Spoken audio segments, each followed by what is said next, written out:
Hi, it's Mark Bossert. I'm here with Bernie Pawlik, Pawlik Automotive in Vancouver, BC, Canada, Vancouver's best auto repair service.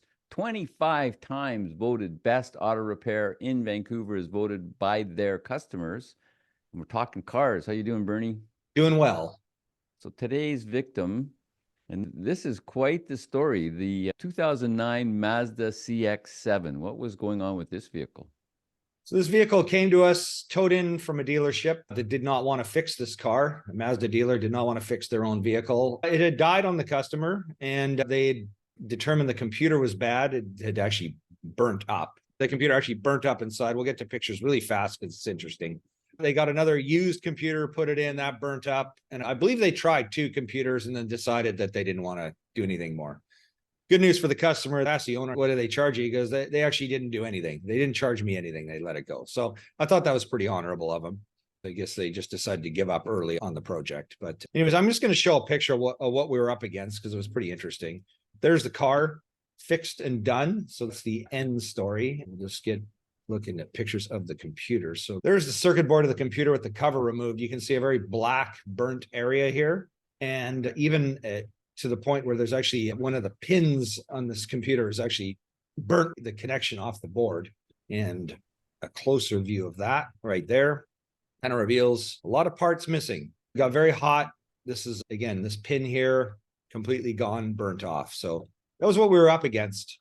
So this is not normal for your testing and diagnostics process. So where do you start? Yeah, we have several technicians in our shop. Our service advisor used to be a tech. None of us had ever seen anything like this.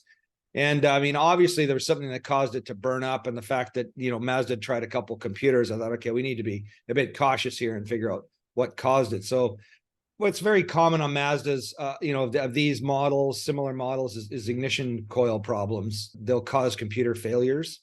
And so we did a little investigating and we found an issue with at least one of the ignition coils. I'll go back and do another screen share. There's our computer again. This is one of the ignition coils. You can see this sort of bulged, burnt spot on this particular coil here. Figured, okay, that's got to be a good reason for the computer to have burnt up, with a shorted out coil. We replaced all the coils, the spark plugs, did a few other basic tests, and then ordered up a computer. We weren't able to get a new computer at the time. We could only find a used one, and it was very difficult to find it. There's not many of these around.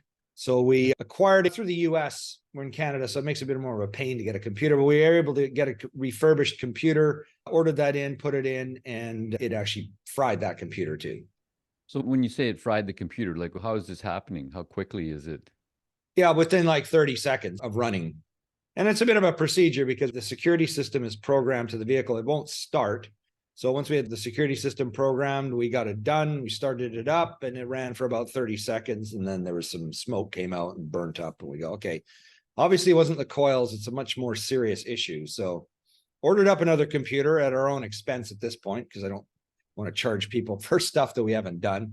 We managed to get another computer, ordered that up. Again, it takes like a week or two for us to get it. So in the meantime, I thought, okay, we got to go through this thing and test every circuit on this, that's being driven by the computer, because there's some kind of short that's overloading the system.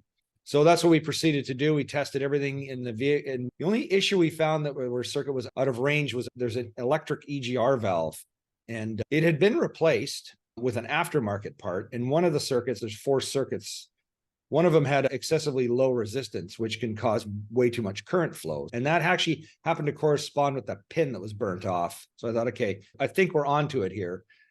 But anyways, we did that, tested a few other things, and just really was very cautious before we put another computer in. I go, I don't want to fry another computer up. We got to figure this out. So we replaced that. The alternator, I figured, let's get that tested in case it's putting out too much voltage and blowing the computer up. Had that tested, and just for good measure, had another voltage regulator put in because it's also computer controlled, so it could have caused an issue. Had that done, got another computer, and it didn't burn up. So I think we figured we'd found it. That seems like, and this is over a period of a fair amount of time as well. A couple of months this procedure went on, just because again, there isn't a computer down the street, or there isn't a pile of used computers kicking around that we could try. So yeah, it was a time-consuming process. So that's a big process. What happened? We got it running. It didn't burn up, but there was a couple of trouble codes that kept reoccurring, and then it would run fine and a couple of trouble codes. And being that it was a refurbished used computer and we tested all the circuits, we figured, you know what, this got to be a defective computer. So sent it back to the company. To be honest, I'm not going to name the company, but I'm not very happy with the way it just didn't give me a lot of confidence in who they were and the product they were selling. So anyways, we did get another computer sent to us. We tried that. It worked great. And then it started running weird again. And so we go, okay, again, concluding we tested all the circuits and everything was fine. There's got to be a defective computer.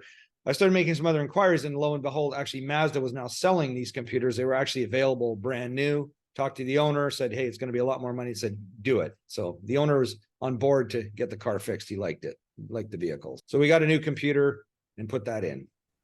And then what happened? It ran fine, and then it ran badly again. We go, okay, what the heck is going on here? We know the good thing is having a brand new computer. We knew, okay, the computer has got to be okay. There's got to be some kind of other wiring issue or some other faulty components. And there was actually a couple other faulty components I haven't even left out. There's an oxygen sensor that was setting a code that, that we'd replaced as well. To make a long story short, we finally realized there was actually a problem in the main engine wiring harness that connected to the computer. And in hindsight, it all kind of made sense because, having had that fire and all that heat obviously caused some sort of damage. We're going to look at a few more pictures here. There's the wiring connector that we found to be faulty, although we actually took it apart and never found a fault in it. And, each of these little holes here, there's a wiring connector on there. And I used an ohm meter on every single one of these and tested every circuit, and every one of them tested fine, except that EGR one, of course, which we fixed. And after that, it tested properly. So by testing that way, it seemed like everything was fine. But obviously there was an issue somewhere in there, and I actually cut the wiring harness apart and broke it apart and never found a problem. But there was obviously some kind of bad connection with one of the pins in there. So this is the wiring harness we replaced. This is the brand new one. Fortunately, still available from Mazda. Again, not a cheap part, but that's basically it. So there's two connectors here. One, I'm moving my mouse pointer around. That's the white one that we looked at there. There's another one here. So these all come in this harness. This connects right to the battery. It's called the emission wiring harness. Some of these connect up to the engine where there's an actual engine wiring harness. But we were actually able to wiggle the wires. And I don't know why we didn't do this earlier, but we just follow our procedure. Wiggling the wires here, it actually caused the vehicle to run worse and better. And so okay, that's got to be the issue. So something as simple as bad connections can totally ruin how your vehicle runs because everything's running on computers now. Oh yeah, totally. And the connections have got to be perfect. So again, it wasn't like we didn't test the wiring. We did test everything from one end of the circuit to the other. But the one thing that is interesting about testing wiring is that it's one thing to test it with an ohm meter, but there's another thing to test it while the vehicle's actually running and there's loads on the wires. And that does make a big difference. So it's always best to test circuits live. But of course, when the computers were burnt up and fried, we were in a sort of, I'm trying to think of another analogy. If someone's drowning, the first thing you got to do is get them out of the water and get them breathing again. And so we had to get this car breathing again, so to speak, before we could move on to the next step. Right. So a long repair process. I'm sure it was fairly expensive. Yeah, it was. And, not entirely profitable for us at the end of the day, but, vehicles fixed, customers happy. We're happy. I mean, I like seeing a job that's done and a vehicle that works at the end of the day. So Mazda just kind of passed on this because they sort of foresaw that this might be very hard to find, and you guys don't mind doing these sorts of jobs? No, exactly. I think that's it. Dealerships do a great job of service when a vehicle when it's under warranty, they have to fix it because they're legally obliged to. But afterwards, I think they're much more like, hey, we'll fix stuff that we can fix. And otherwise it's like, well, this is too expensive to fix. Why don't you just walk into our showroom? Here's the newest and latest model, and we'll take this one off your hands. So they kind of run two businesses sometimes, the service. And if it gets too complicated, I think they're not interested. And maybe they're smart. So I know you research these things quite a bit and look at the repair history across North America. How common of an issue is this? It must be becoming more common if Mazda's gone back to making the board. Is that a fair assumption? Yeah, but we did not run into anything. And besides having databases that we can look at for, burnt computers and things, we have technical services and people we can call and ask for advice. And most of it was like ignition coils are kind of it. So I really think, at the heart of the problem, I believe it was the EGR valve, the electric EGR valve, just with that high resistance. But even then, if that circuit would have drawn, I did a little calculating, would have drawn 1 amp, I believe. And with the extra resistance, it would have drawn 2, which is twice as much, which isn't a lot, but maybe that circuit just, whatever components in that circuit, just 2 amps was too much. Yeah, that's a lot of current. Yeah, I guess it is. These are all things that, yeah, I mean, that circuit board is not meant to handle a lot of current, although there are some circuits that will draw 2 amps. Yeah. But there was obviously too much for that particular thing. So again, we don't know, because I wouldn't want to put the old valve in and blow another circuit board and then wreck another wiring harness just for experiment's sake, Yeah. But, so how are Mazda CX7s for reliability?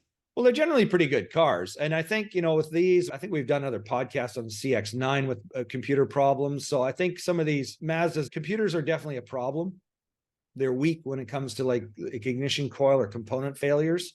So I'd say that's probably one of the only issues. Other than that, I think they're pretty good cars. This is a really nice car. It had like 1,000 kilometers. I mean, after, it was fixed and running, it's like a brand new car. So, a lot of money to fix, but was it worth it? I think so, because otherwise you'd be chucking away a pretty decent vehicle.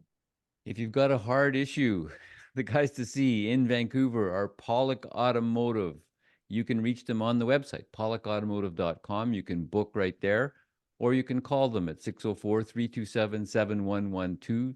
You have to book ahead. They're always busy. Pawlik Automotive in Vancouver, BC, Canada. Thanks for watching and listening. We appreciate it. Thanks, Bernie. Thank you, Mark, and thank you for watching.